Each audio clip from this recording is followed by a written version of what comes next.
Hey everybody, this is Ryan with Rank Fantasy Sports. I was just going to build a video for you guys to show you how to use the site, what's the best things to do, kind of depending on your preference.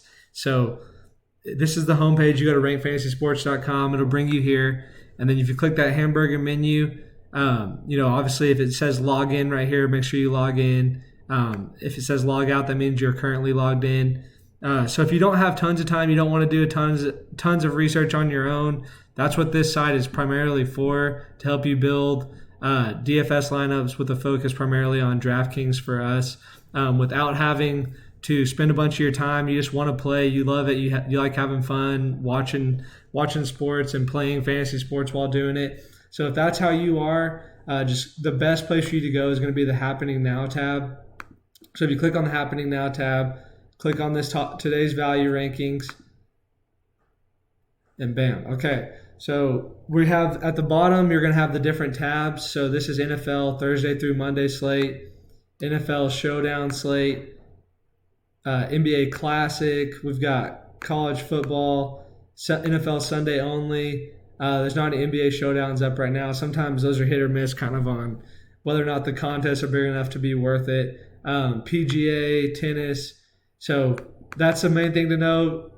Depending on what sport you're wanting to play, if you want to play all of them, then you can just keep scrolling through here. But let's just say you wanted to get on there and build a NFL lineup that was Thursday through Monday. So it's always going to be sorted by position on NFL, and the defense is always at the top because D is the first letter in the alphabet position for the positions that are in the NFL. So the defenses will be on top, and your screen will be bigger than this. My little video sharing software is not the greatest, so it's making this a little bit too thin. But if you're on your desktop, you'll be able to see this whole thing. You want to scroll over and stuff. But the first thing to know is that it's sorted by position in NFL, and it's not sorted by the most points we think that player is going to score.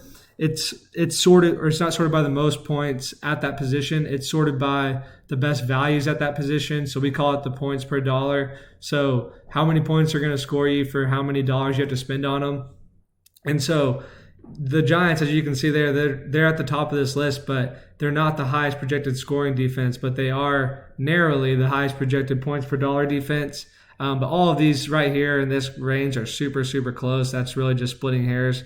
So if I was building a lineup right now, I'd probably choose one of those four defenses, whichever one sounded the best to me. All right, well, we got the Giants. They're not that expensive. They're playing the Jets. Let's just say I put them in first, and then I come down here to quarterback. Jacoby Brissett is at the top, points per dollar, but he's questionable with the knee. I don't know if he's going to play. Let's just say I put Jameis Winston in, and I just go down each position, and I'd maybe just start off my lineup with those top value guys.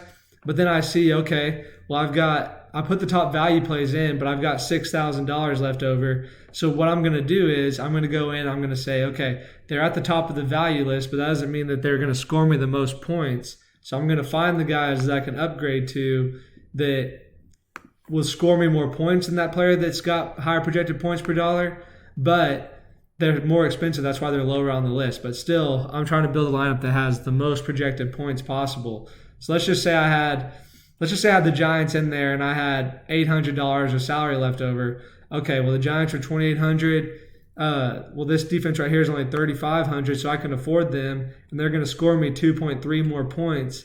That's the Colts. So I'm going to put the Colts D in there for the Giants.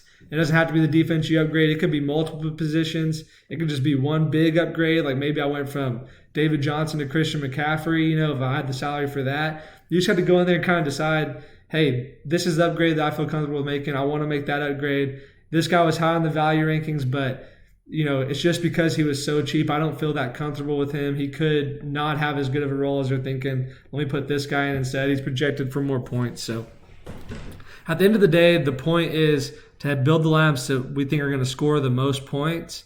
But it's easier for me, and I think a lot of our users, to view it as, okay, these are the guys that are really good values. This is how I can start my lineup, and then I can build around them, and I can always take them out and upgrade if I have the salary left over. So we start with value, but at the end of the day, we're maxing out those lineups for points. So it doesn't do us any good to have the best value lineup if we had 4,000 left over and our lineups get outscored.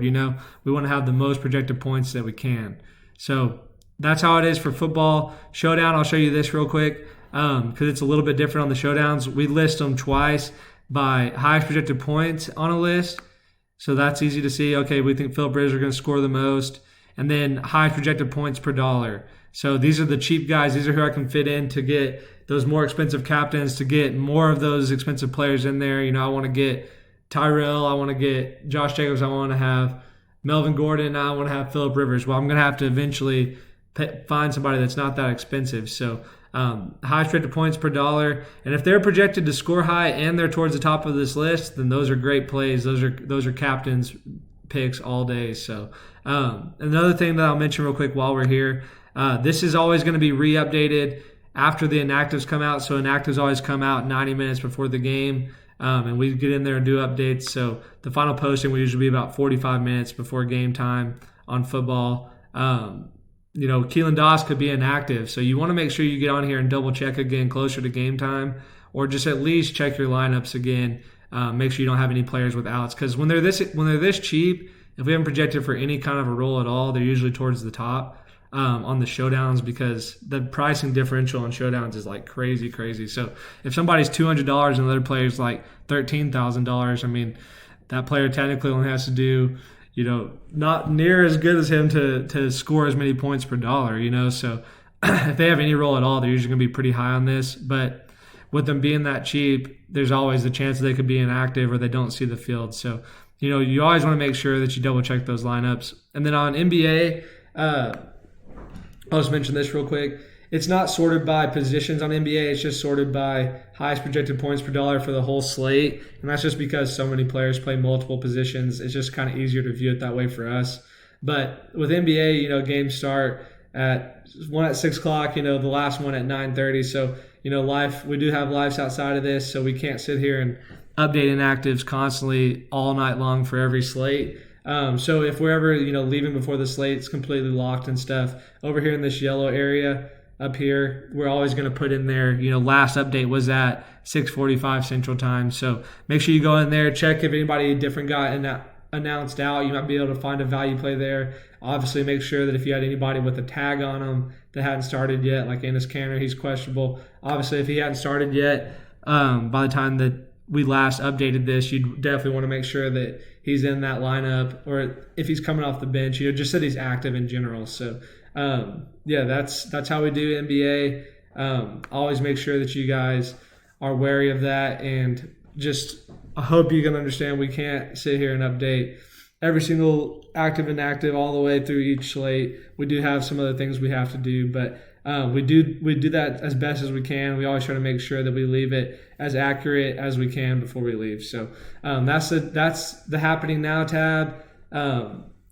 If you have any questions on that, feel free in the support tab. You can definitely send us a question. A lot of you are in our Facebook group, so you can definitely reach out to us there as well. For those of you that like to see a little bit more statistics and stuff, we do have for tennis and golf, we have custom statistics and kind of full DraftKings scoring statistics. NBA, that is going to be coming soon. We will not have that on NFL this year, but for tennis and golf, for sure right now, if you want to dig into those deeper, you have tons of options on doing that. I'll just kind of show you that real quick. Just went back to the hamburger menu, clicked on tennis. I clicked on the men's tennis ratings and statistics. So just to start, every stat that's measured in DraftKings, we have their average per match on here. And this is all listed per measured match. That's just easier since so many people play different amounts of matches and stuff. The only matches that won't be included in that from this season are like if somebody withdrew in the middle of the match. We just kind of give the injured player the benefit of the doubt on that. And if they were injured, we just kind of take that information. And since it didn't complete the match, we don't put that in there. So that's kind of where you primarily see the discrepancies on measured matches versus if you went and looked at them on like the ATP website or something like that. Also, sometimes we do take some of the qualifying into account on these measured matches. So some of the players will have more matches on here if they played a lot of qualifying and stuff like that. But we do have some custom statistics. You don't usually see a break advantage measurement out there. You don't usually see anything like this. This is completely custom. It's a performance adjustment. It kind of takes what we thought that player was going to do in the match versus what they actually did and figure a difference on that. So that's kind of really, really cool. It shows if they've done better or worse this season than we initially thought. So that's kind of a cool measurement right there. And then this is the biggest one for me for DraftKings tennis that I don't really see anywhere else. It's a DraftKings points not from wins or loss. So a big part of tennis scoring is obviously games won, sets won, matches won. But there's a lot of other things that go into account, all these stats over here. So that can be the difference. If two people are expected to finish, maybe they're 4.5 game favorites, both of them are in Vegas. If they're priced within a couple $100, and you couldn't decide which one you wanted in, that DraftKings points not from win-loss, that's where I always go to make those decisions because I want the player with the higher upside. So if I can get this guy that, if the top guy, Rafa Nadal, and this guy right here were both pretty similar favorites in our model, I would always give the advantage to this guy because he has a potential and averages more to score more points from the things like aces and breaks and double faults and those things. So that's a really cool statistic.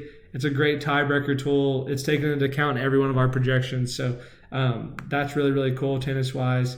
And then for golf, I'll just kind of show you that real quick. If you wanted to go through, we primarily do PGA Tour, so there's not one up for this week like this, but this was for last week's tournament that Rory McIlroy won. So it comes through, and we've got an RFS score. That's primarily figured off of how they're finishing versus how we expected them to finish.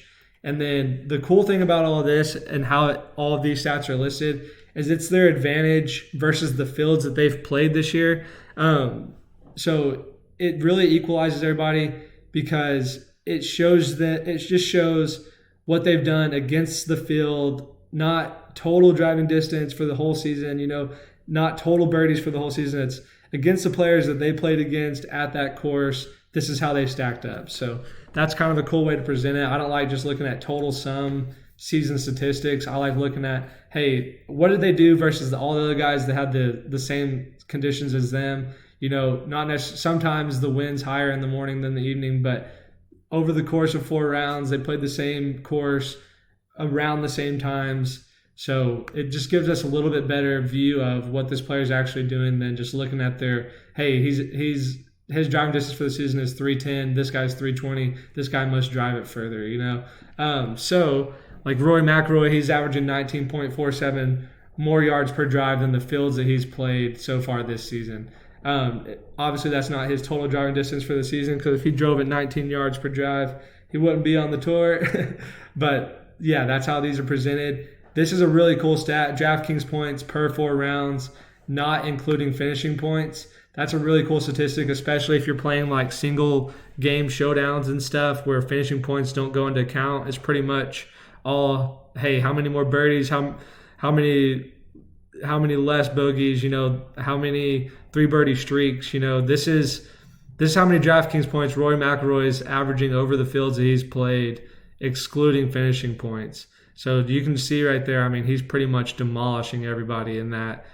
This is a cool stat too. It's that same stat, but then you add in their finishing points advantage that they're averaging over the fields that they've played. And so it's pretty clear here, Rory's dominating the field, dominating the tour in the tournaments that we've measured. And so that's kind of a cool thing too.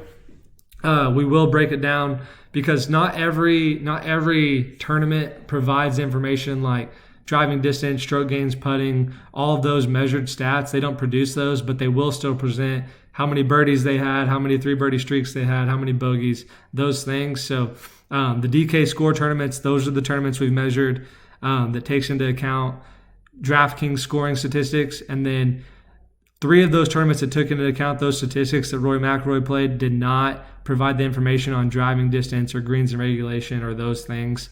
So that just kind of shows you that there. Like Rory's last win at the HSGC did not provide those stats. So these measurements right here will not include any of that information. So obviously he's actually doing even better than what these say when it comes to the performance. Another example, Tiger Woods, his wins at the Zozo and at the Masters. The Masters doesn't provide that information either. will not be in his right here. So just take that into account. If it looks kind of off, like this guy's DraftKings stats are really good, but his performance tournament stats do not look that good. How did he do that good? Well, it could have been a couple of tournaments that he did. It could have been a couple majors that he played in that did not provide those statistics. But we did get the DraftKings scoring on him. So that's just something to keep in mind. That's why sometimes there can be discrepancies between those two, between these columns and the rest of the DraftKings column adding up. So just take that into account. Make sure you take note of that. Last one, RFS driving score. That's kind of a cool stat that we came up with. It's just an algorithm that we made that takes into account their driving distance advantages and their driving accuracy advantages or disadvantages. So it just kind of combines both the driving and the accuracy and gives us a score for that. So that's cool too. And yeah, so NBA, that's not a custom model like this is not up for NBA yet, but that will be coming soon. But then again, just like I said, if you are here to just get help to help you be able to make lineups easier, the main place you're going to live is the Happening Now tab. That's going to be the most valuable information for you. We spend a lot of time on these projections. We make them as good as we possibly can, and we're presenting them to you in a way that shows you, okay, here are the good values. I definitely want to have Christian McCaffrey and Jameis Winston in my lineup this week. Who are the values I can play to get in there around them? Or start your lineup building it from the values and then make those upgrades when you see that you have that extra salary left over. So that's all I got. Thank you guys so much for being part of the site. Thank you for watching this video, and everybody have an awesome day.